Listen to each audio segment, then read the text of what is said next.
What is up, everybody? Welcome into Mercedes-Benz Stadium right here in Atlanta, Georgia, where Ryan Talbot, the Buffalo Bills, now have a two-game losing streak, dropping to 4-2, and there is a lot of takeaways from this game. There's a lot of meaning behind this loss. We're going to get into all of that on this episode of the Shout Buffalo Football Podcast. It feels like it was a tale of two halves. I tweeted that Bobby Babbich's job security was definitely at an all-time low going into halftime. And then we get to the end of the game, and now we're talking about Joe Brady and this offense. I felt like it was just a really brutal game for the coordinators in this game. Sean McDermott, as the CEO as well, we'll get into all that. It's a 24-14 game. Bijan Robinson, Drake London absolutely dominated the Bills in the first half. In the second half, as the Bills defense kind of figured things out, they just couldn't get anything going on offense. Yeah, it was a tale of two halves for the defense, but the offense was first series, first half, second half, they put together a scoring drive. And then after that, both of the halves, they couldn't do anything right. So I want to let's start at the beginning and the way that this defense came out, because I was very critical of Bobby Babbage, Sean McDermott. The thing that we've been talking about for weeks now is fundamentals, right? Tackling. At one point in this game, Ryan, 17 missed tackles, according to the live Pro Football Focus grading. They keep chart of every single play. 17 missed tackles. In the first half alone, Cole Bishop and Taylor Rapp combined for 5 missed tackles. And I'm starting to wonder if the Bills are just being a little bit too settled into what they have at their disposal. I know there's a lot of injuries. We'll get into the injuries in a minute. But when you have your two safeties in Cole Bishop and Taylor Rapp playing at the level they were in the first half, as the coach, Sean McDermott, I think you have to try to make a change to jumpstart things. Jordan Poyer comes in the second half, and I thought helped stabilize things a little bit. He had a tackle, and it's crazy that in the year of 2025, we're talking about Jordan Poyer coming into the game and setting the tone at his age, all the history there. But he did. He came in, made a big stop on Bijan Robinson at some point. The Bills in their back seven right now have loads of problems, and I don't know if just the bye week is going to be enough to figure this thing out. No, and it's funny, after the game was over, Sean McDermott said it all starts up front with the defense, kind of taking some of the heat off of the back end. But I don't know how true that really is. When you watch the performance of the safety, we've talked about Taylor Rapp a lot this year, Matt. He has not looked like the same player that has been in the system for a few years. Cole Bishop, we can only say he's young and inexperienced for so long. He's missing tackles. He's missing plays. And then the cornerbacks, too, gave up a lot of yards to Drake London early in this game. So the back end of the defense has been a major liability, not just at the safety position, but across the board at cornerback, including Taron Johnson, who did have a pass breakup on 4th and 3 tonight, but it just hasn't been good enough on that side of the ball and that section of the field. And I think the Bills do need to figure something out there, whether that's a trade or just trying to make a change with what you have on your roster to make a spark. One person in particular that I want to talk about while we're on the defense is Dion Walker, who I think it's a shame that the defense is struggling as much as it is, because we'd have this unbelievable story to be talking about, maybe even leading with in this game. Dion Walker comes out. The Bills give up 299 yards just to Drake London and Bijan Robinson, 335 total to the Falcons offense in the first half. They have found no answers. They have no way to stop. It was so bad that they got left off the hook. It would have been 28 points, 4 touchdowns, but Drake London ends up going for the end zone and gets knocked out at the 1 yard line as time expired. But you come out in the second half, and the guy that was really setting the tone for the Bills up front was Dion Walker. 3 tackles for a loss of his 4 in the second half. I thought that he answered the challenge in a game where Daquan Jones popped his calf in the pregame warm-up, so he wasn't available. The Bills only had 3 active defensive tackles. I charted it. 55 of 67 snaps, Dion Walker, the rookie 4th rounder, played in this game, and he was absolutely outstanding, one of the bright spots of this team. Yeah, he's been outstanding, especially in a year where the draft class has not had much to show. Obviously, injuries have taken the toll on Maxwell Hairston and TJ Sanders as of late, Landon Jackson not getting out there much. But Dion Walker has been an absolute steal for this team. He looks the part in run defense. He has great bursts and sometimes can get that pressure. He has been one of the lone bright spots, and they're going to need him a lot, especially because they use the term pop when it talked about, Jones's calf. And Sean McDermott I don't want to say pushback, but he said he doesn't know how long Jones is going to be out for. If it is a pop, that could be a long-term injury. Luckily, Larry Ogunjobi is going to be back here with that 6-game suspension, so you get a little bit more depth in that defensive tackle room. But you're going to need Dion Walker to really step up and play a lot of snaps for this team. I want to get to the offense because there's some things that we got to get into here. But before we get there, when it comes to just this defensive blame game, if we wanted to play that, like where does, if we're making a pie chart and we're giving like pieces of the pie in terms of blame to players on this defense, and Sean McDermott says it's never one player. I get that. But when you're having multiple concerning performances, listen, I think Taylor Rapp's piece of the pie is probably as big as anybody's, but not too much. There's a piece that's not much smaller. And I think that's Terrell Bernard. He has just not been effective at the second level. And Sean talked about like filling your gaps and gap integrity and being able to, affect a run game at the second level. They just haven't been able to do it enough. They paid Terrell Bernard to be their middle linebacker of the future this offseason. They played Christian Benford, who in this game, I talked about him a little bit on the show last night and the struggles that he's had. I love Christian Benford. I think he's a really, really good player. I think at times he struggled this season. I think that the Bills believe that he can maybe take a jump in the second half of the season. I'm leaving that out there. Trey White is what he is. But in Bernard specifically and Benford, two guys that were extended this offseason, the Bills aren't getting what they paid for in these two guys. No, the results haven't been there. And they haven't been there for Greg Rousseau for the most part. They haven't been there necessarily for most of those players. Khalil Shakir dealing with a high ankle sprain early in the year. So you got to give him a little leeway, especially with the production he's had. But let me just push back a little bit on the Rousseau thing real quick. And let me get your thoughts on this. Because I thought in a game like this, he did give them that kind of juice. He had the one sack that Javon Solomon had. Right. It was Rousseau who set up the pressure. A huge play as the defense was struggling. I think you're going to go back and look at these final stats and see that Greg Rousseau's pressure rate in this game was a lot better than even we realized. And I think he's been doing that at times. Has it been like that all season? Definitely not. But if we're talking about the guys that really deserve the blame, I think the front has actually been pretty steady, pretty solid. To me, it's that back seven where I think own the majority of the pie. And that's fair. The only pushback I would have on that would be the offsides at the beginning of the game, which was a fumble that was recovered by the Bills, and it was Rousseau that was the guilty party there. So for the good, the block field goal, some of the pressures, the sack that he played a part in for Javon Solomon, there's also a big-time mistake that swung momentum heavily in Atlanta's favor early in this game. So there's a little bit of that. But you're right. Terrell Bernard is an interesting case. Early in his career, undersized guy flying around, making plays, nose for the ball.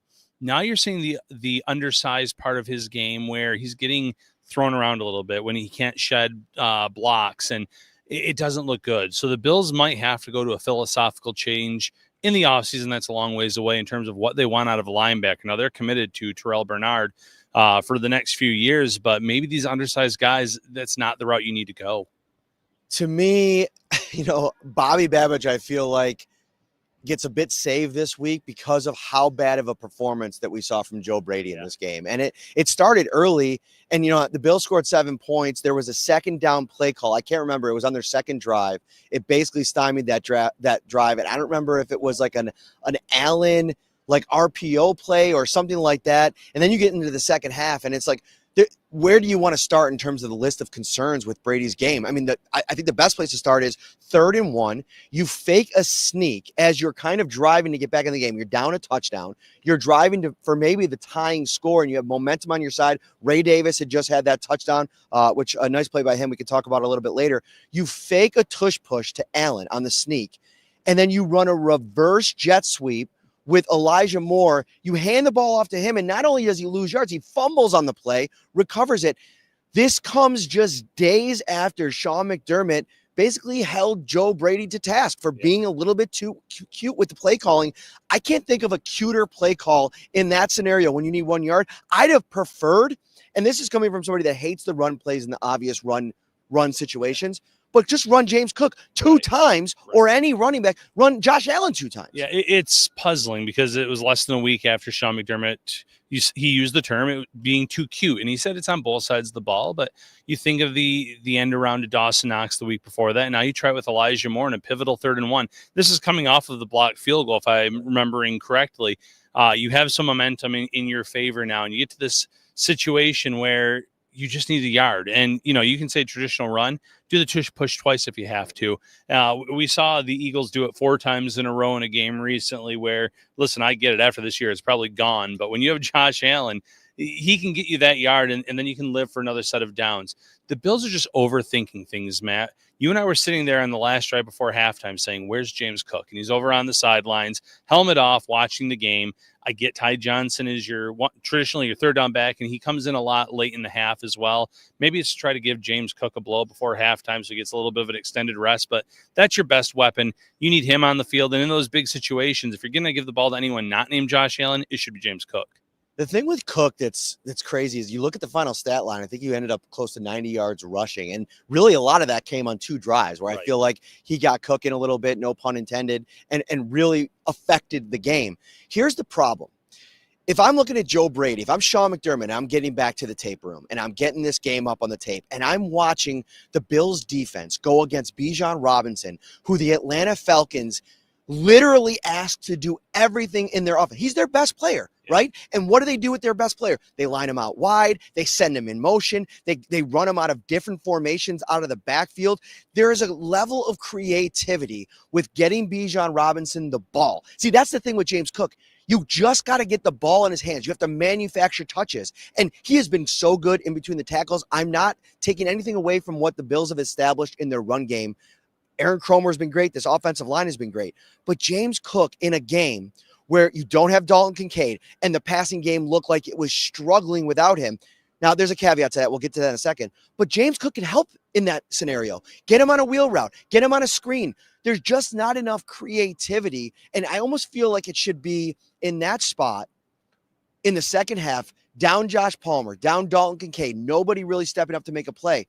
Who's your best player? Who's your best weapon? Get the ball to James Cook. And it's puzzling that he's almost been phased out of the passing game, where that's been part of his skill set that he has shown he can handle. He can do a good job of. And, kudos to Ray Davis for his touchdown reception that he had in this game. And, Ty Johnson has shown that he can catch the ball too, but that's your best weapon. He has good hands. When you drafted him out of Georgia, that was part of it. You said, okay, he can be our, change of pace back as a rookie. He can catch the ball really well. He's developed into this great runner, but now you've kind of taken that other part of his game away from him. It just makes no sense to me. And, that's not the only reason they lost tonight, obviously, but they need to get James Cook more involved. If you have more creativity in the passing game with James Cook, all that's going to do in a game like this where it's, Josh Palmer goes out and you're struggling to get guys open, is force them into trying to figure out what to do to contain James Cook, which then more attention goes to the running back and will open up windows for some of your other players. The other thing too is like in a game like this with Keon Coleman really obviously struggling, right? Like he didn't give you much.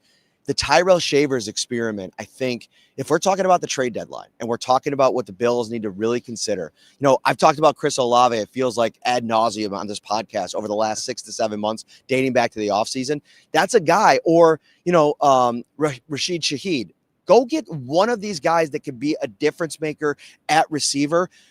The big problem is, and the caveat I mentioned earlier is like Joshua Palmer looked great in the first quarter. To me, they come out, they get him one-on-one down the field. Josh Allen hits him for 46 yards. He makes a big play on third down on the play that he got injured.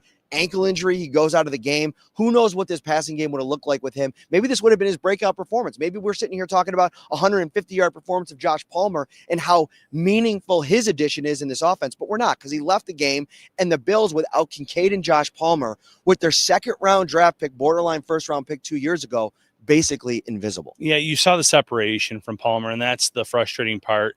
If you are Palmer, he finally gets involved. It looks like this is going to be a performance where he's going to get a lot of looks, a lot of opportunities with Dalton Kincaid out. He's making plays early, and then there's what I believe was a hip drop tackle that'll probably lead to a fine for the defender in this game, but it takes him out. And then you don't have those guys that are creating the natural separation down the field. Kincaid's the other guy that's been doing it, and he obviously did not play in this game, Matt. So you have Keon Coleman really struggling, 3 catches, 11 yards, can't create separation. We've talked about this, 50-50 balls, back shoulder. That's his MO. And then Elijah Moore, he's been used as a gadget guy, but he hasn't really done much as a receiver either. So some big time issues, but listen, Josh Allen wasn't without fault in this game too. Right. took a lot of hits, and a lot of that was with the offensive line. Got a little too cute on a 4th down play where he tried to pitch it to Ty Johnson, where if he would have thrown it to Johnson immediately, he had him open, he had a 1st down. Sometimes I think he's just trying to hold the ball a little bit too long to wait for the perfect play to open up, and it's just not happening.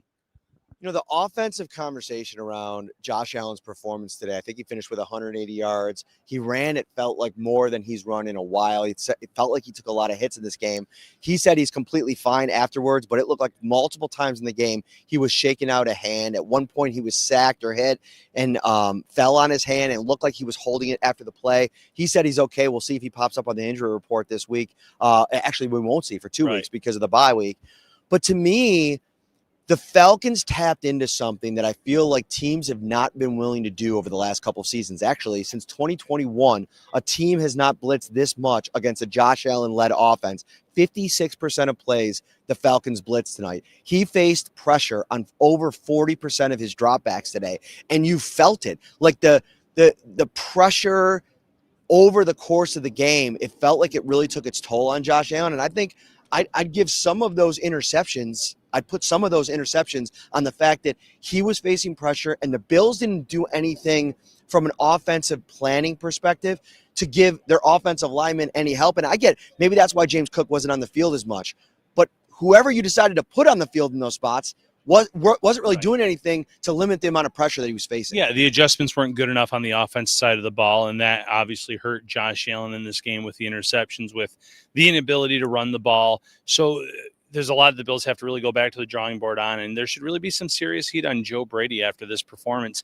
The Bills have experienced so many lulls, Matt, this season where they stop and go.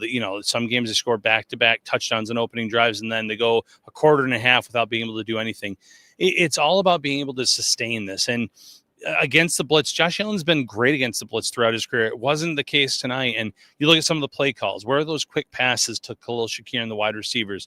If the heat's coming your way and you get it out quickly, in theory, that should be some open lanes downfield for Khalil Shakir. It goes back to James Cook in the passing game, getting him more involved, dropping it off to your backs. The Bills have to really figure some things out of the bye week. I don't know if it's a talent issue or if it's a, execution issue. I think it's a combination of both.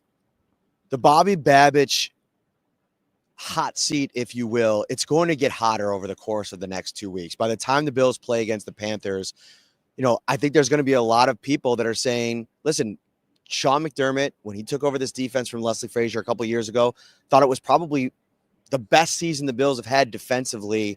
And he dealt with a lot of injuries that season. It hasn't looked great this year for Bobby Babich, and they spent so many resources on defense remaking this thing. And I've made the argument that it's really hard to give the full assessment because of the guys they're going to get back. On the other side of the bye, we could be looking at a very much new look defensive line with the additions of Michael Hoyt and Larry Ogunjobi. We'll see. And now with the Daquan Jones injury, he was in a boot after the game. We'll see how long that he's going to end up being out for. But in terms of making a change, I feel like, you got the Panthers and then it's going to be the Chiefs. And I think back to a couple of years ago when the Bills played against the Denver Broncos in primetime, and it was an offensive performance, a forgettable offensive performance, and they made a change at Ken Dorsey. And sometimes you got to make those hard decisions. This is another game against what I do feel like is an inferior opponent. They played really good tonight. The Atlanta Falcons have tons of talent on both sides of the ball. That defense is a lot better than I think anybody has given them credit for. But at the same time, this is a team that at the Bills as a Super Bowl contender, you have to come on the road and beat this team. Yeah. And they were almost giving you every opportunity to do that, which makes me think that at some point, these questions that are lurking about the coordinators, they're going to have to be answered inside the organization. Yeah, and with Babich in the hot seat, it should be on fire right now. I get how many improvements they made in the second half that they settled in, Matt. 335 yards in the first half is unacceptable, no matter how you cut it. They were a Drake London step from being down multiple scores at halftime, 4th and 3 that they went for instead of kicking a field goal. They easily could have had over 30 points at halftime against the Bills, and that's not winning football. So kudos to the adjustments that were made, the way that the Bills did step up on defense, but this needs to be a 4-quarter type of improvement for the offense, for the defense as well with Babich. And, McDermott really should consider possibly taking over the play calling this year. And truth be told, I've been talking about this for a little bit now, Matt. when we get in the offseason, if this defense continues to sputter, McDermott should really consider bringing in a defensive coordinator that does not run his system, has his own system, and really try to change things up, because we've seen the McDermott experience in this defense. It just hasn't been good enough. I asked Joey Bosa about what kind of adjustments were made at halftime, and he basically came out and said, we didn't really make any adjustments. Guys just started like filling their gaps and getting to the ball carrier and making tackles. It's like, all right, so you didn't even like change anything that you were doing, which also brings into question this zone defense that has been the staple of Sean McDermott's scheme for, a decade here in Buffalo and beyond in Carolina. It's not working against these teams that have these elite playmakers. And, you got the Chiefs coming up in 2 weeks, and you think about the big explosive play of Xavier Worthy, the running back trio of Hunt, Pacheco, and now Brashard Smith, who's looked absolutely electric. They're going to get Rashee Rice back. They have Travis Kelce. Like, I am very concerned about what this defense has shown over the course of the first 6 games and what it's going to look like potentially in 3 weeks against Kansas City. The Bills have always stepped up in the regular season against Kansas City, put together a good game plan, found ways to win, but they could be walking into a buzzsaw into that matchup because of all the reasons you mentioned. They have Worthy back. Even Thornton that they brought over from New England, when they've had a call on him, he's made big plays. Hollywood Brown has big plays for this team. They have an assortment of weapons and a great and deep wide receiver room that the Bills just simply do not have. The other big problem for me, if we're looking at this from a 30,000-foot picture, is that the AFC, granted, the Kansas City Chiefs looked a lot better the last 2 weeks, but this feels like it's there for the taking right now. The 1 seed feels like it's there for the taking, and we're now sitting here after 6 weeks talking about the Bills in 4th place in the AFC and in 2nd place in the AFC East behind the New England Patriots, who we both were very high on in this offseason. We talked about them being the 2nd best team in this division. Right now, they're the best team in this division because they beat the Bills and they're 4-2. Both teams are 4-2 and they're ahead of them in the standings. And to me, this feels like the real hard questions need answers over the course of the bye. That starts with Brandon Beane and looking at this roster and where they can add players to potentially make a difference. And it also comes down to, from a scheme perspective, whether it's making an adjustment, taking over the play calling. This has to be a, self-reflection kind of bye week where Sean McDermott takes a long look in the mirror and takes a long look at his staff and this roster with Brandon Beane. Major changes are needed, Matt, because this is a big opportunity, as you mentioned. AFC is wide open this year. You have a Baltimore team that's really at risk of not even making the playoffs, depending on when Lamar Jackson comes back, what that looks like, if they can win the games they're supposed to win. But they're in a tough spot. Kansas City is obviously the main threat, but besides them, it's really open for the Bills, and they were in a good spot after 4 weeks, but now we're sitting here at 4-2, and like you said, 4th in the AFC, 2nd in the AFC East, some blown opportunities. So much to get into over the next 2 weeks. We'll have you covered with Bills Kickoff Live, Makes Me Want to Shout, coming up here on Wednesday. So that'll be our big next follow-up show. We'll have you covered over at the website. Until then, Shout, as always, is brought to you by Tops Friendly Markets. And right now, Ryan, it's always a good time to get over to Tops, pick yourself up a breakfast pizza, but you want to rush over to Tops to take part in the Red Zone raffle. And right now, if you shop at Tops, like all the brands that you already shop, Coca-Cola, Tostitos, Pepsi, all the big brands, you are entered into a contest that could yield winning an unbelievable package. An Oni pizza oven. What else? A cooler, a $500 chef experience, a Traeger grill. All you have to do, a big television for your tailgate as well. Ryan Talbot knows all of it. All you have to do is shop at Tops to enter into the contest, and you can be a big winner. Head over to topsmarkets.com/redzone for more details. All right, from Mercedes-Benz Arena, or stadium, it has been an awesome trip. Yeah. Atlanta, coming down here, getting to spend some time with you has been a great time. We did a live show yesterday at the Whitehall Tavern, which was absolutely awesome. Bills fans showed up and showed out as usual. We will have you covered over the course of the bye. We'll take some time off, of course, but you're going to want to lock in for Wednesday. We'll come back, kind of set the stage for what needs to happen over the next couple of weeks, and keep it locked to your phone. I mean, there's been trades happening in the NFL already over the last week or two. I wouldn't be surprised if something like this pushes Brandon Beane into maybe getting a little bit aggressive over the next couple of weeks. All right, we're going to sign off from there. I'm going to let you do the final thought as I bounce out, and then I'll end our stream with our computer on the floor. Yeah, listen, final thought. I agree with Mr. Parrino here. I think this is the time for the Bills to evaluate what they need, see what's out there with teams that are clearly not going to make the playoffs, make a move, whether that's cornerback, linebacker, or even another weapon on this offense. And that's all. Sign off, and I'm really